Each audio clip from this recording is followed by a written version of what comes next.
Want to talk a bit more then about the situation facing the Uyghur Muslims in China. We can cross now to London and talk to Aziz Isa El-Kun, a Uyghur writer and campaigner based there. Good afternoon to you, and thank you for joining us on the programme. The situation then of hundreds of thousands of people living in these camps in Xinjiang is little understood. Tell us, first of all, what you know to be happening to the people who are forced to live there. Good afternoon. This is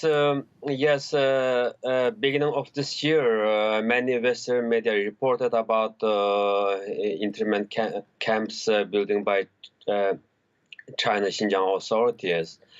But this campaign is non-stop since 1949. Chinese communists took over my country called East Turkestan. We would refer Chinese called Xinjiang, which is near frontier. Since Chinese took over for 68 years, this kind of campaign against the whole Uyghur nation never stopped. But this time, in the eyes of the international community, in the 21st century, China really actually committing crimes against humanity. This is the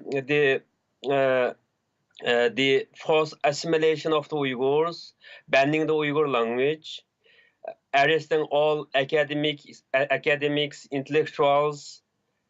It's outnumbered, and now it's, China now denying this. A few weeks ago, now China openly saying we are legalizing this in the name the so-called re-education or technical training.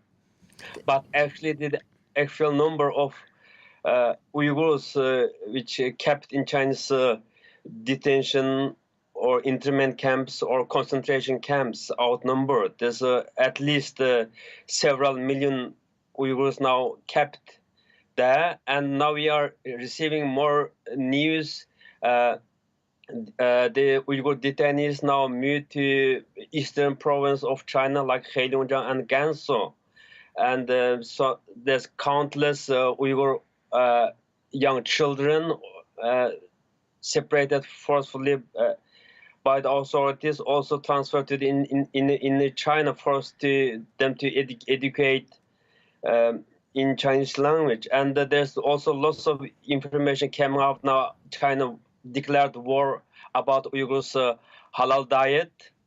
So there's a lot of odd and illegal actions and crimes China's committing in the last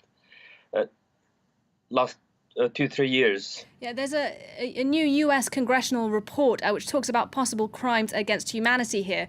Do you think this kind of international pressure can force Beijing to shut down these camps? Yes, it will play a very important role about the international community's response, especially U.S. government and the governmental factors like the European last few weeks ago, I think 2 weeks ago, European Parliament also issued urging Chinese government to close down the camps. So yes, of course, especially the Western big democrats like European Union, US, Canada. Of course, it will play important role to pressure on China. But already overdue. Must be take